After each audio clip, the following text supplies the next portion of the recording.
وَإِذْ جَعَلْنَا الْبَيْتَ مَثَابَةً لِلنَّاسِ وَأَمْنًا وَاتَّخِذُوا مِن مَّقَامِ إِبْرَاهِيمَ مُصَلًّى وَعَهِدْنَا إِلَىٰ إِبْرَاهِيمَ وَإِسْمَاعِيلَ أَن طَهِّرَا بَيْتِيَ لِلطَّائِفِينَ وَالْعَاكِفِينَ وَالرُّكَّعِ السُّجُودِ. بسم اللہ الرحمن الرحیم. الحمدللہ رب العالمین وصلی اللہ علی محمد وآلہ الطاہرین ولعنۃ اللہ علی اعدائہم اجمعین الی قیام یوم الدین. موضوع گفتگو اعتکاف، اور ہماری اس گفتگو کا عنوان ہے اعتکاف کی اقسام. بس پہلے مرحلے میں مستحب اعتکاف اور پھر اگلے مرحلے میں ہم نے بیان کیا واجب اعتکاف. اعتکاف در حقیقت بنفس ہی، یعنی خود بخود بغیر کسی وجہ کے اگر سوال کیا جائے تو کہا جائے گا کہ یہ کیا ہے، یہ مستحب ہے. مثال کے طور پر نماز یومیہ کے بارے میں، یعنی 5 وقتہ نماز کے بارے میں، فجر، ظہر، عصر، مغرب، عشاء کے بارے میں سوال کیا جائے کہ یہ کیا ہیں، تو جواب ملے گا کہ یہ واجب نمازیں ہیں. اعتکاف کے بارے میں سوال کیا جائے کہ اعتکاف واجب ہے یا مستحب ہے، تو جواب ملے گا کہ اعتکاف مستحب ہے. تو در حقیقت اعتکاف مستحب ہے، لیکن بعض وجوہات کی بنا پر اعتکاف واجب بھی ہو جاتا ہے. بس پہلی قسم ہے مستحب اعتکاف اور دوسری قسم ہے واجب اعتکاف. اعتکاف واجب کیسے ہوگا؟ یہ واجب ہوگا یا یہ کہ کوئی نذر کرے اللہ سبحانہ و تعالیٰ سے کہ یا اللہ مجھ پر لازم ہے کہ اگر میرا یہ کام ہو گیا تو میں اعتکاف کروں گا. کس دن؟ بس اعتکاف کروں گا.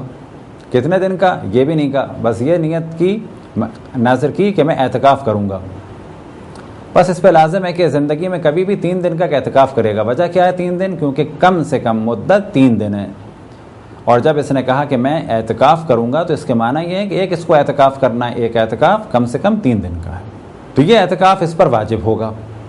اسی طریقے سے اگر کوئی عہد کرے، اسی طریقے سے اگر کوئی قسم کھائے، قسم سے مراد یعنی کوئی اللہ سبحانہ و تعالیٰ کی قسم کھائے کہ قسم ہے اللہ سبحانہ و تعالیٰ کی، یا للہ قسم ہے، یا واللہ قسم کھائے کہ میں قسم کھاتا ہوں اللہ کی، کہ اگر کوئی اعتکاف کے لیے قسم کھائے تو اس پر اعتکاف واجب ہو جائے گا. اسی طریقے سے اعتکاف واجب ہو جائے گا اجارے کے ذریعے سے. یعنی فرض کریں کوئی شخص یہ کہے کہ میرے فلاں مرحوم کے لیے تم اعتکاف کرو، میں تمہیں اتنے پیسے دوں گا. اب اگر کوئی شخص اس مرحوم کے لیے اعتکاف شروع کرے اور اجرت لے چکا ہو تو اس پر واجب ہے کہ اس اعتکاف کو مکمل کرے. اسی طریقے سے اعتکاف واجب ہو جاتا ہے. اور بھی اقسام ہیں کہ ان میں سے ایک بیان کر دیں کہ شرط کے طور پہ ہو کسی عقد کے ضمن میں. یعنی کیا مراد؟ فرض کریں کہ ہم نے کوئی معاملہ کیا، خرید و فروخت کی.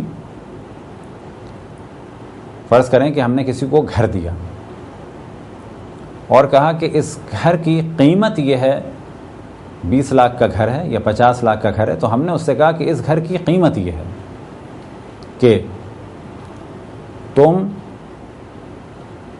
ہر سال 30 دن روزے رکھو گے، پورے سال کبھی بھی 30 دن روزے رکھو گے اور اس کا ثواب میرے ماں باپ کو ہدیہ کرو گے. اور جب تک تم زندہ ہو، میں نے تمہیں گھر دیا، اب تم جب تک زندہ ہو، ممکن ہے کہ اس ماہ رمضان سے پہلے چلے جاؤ اور ممکن ہے کہ 10 سال زندہ رہو، جب تک تم زندہ ہو اور روزے رکھ سکتے ہو تو اس گھر کا جو میرے اور تمہارے درمیان معاملہ ہوا ہے وہ کس پر ہوا ہے؟ وہ یہ کہ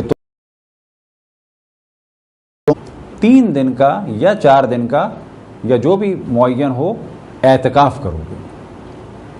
اب اگر اس شخص نے یہ گھر لے لیا اس بنیاد پر کہ میں تمہارے والدین کے لیے 30 دن روزے رکھوں گا اور جب تک ممکن ہے میرے لیے اعتکاف کرنا اور جب تک مجھ میں شرائط پائی جاتی ہیں اعتکاف کی، میں ساری زندگی ہر سال 3 دن کا یا جو بھی معاملہ طے ہو اتنے دن کا اعتکاف کروں گا، تو کہا جائے گا یہ اعتکاف اس شخص پر واجب ہو گیا اجرت کی وجہ سے نہیں، بلکہ یہ اس پر واجب ہو گیا ہے کہ ہماری اور اس کی ڈیلنگ یہ ہوئی ہے کہ اس مکان کی قیمت یہ ہے.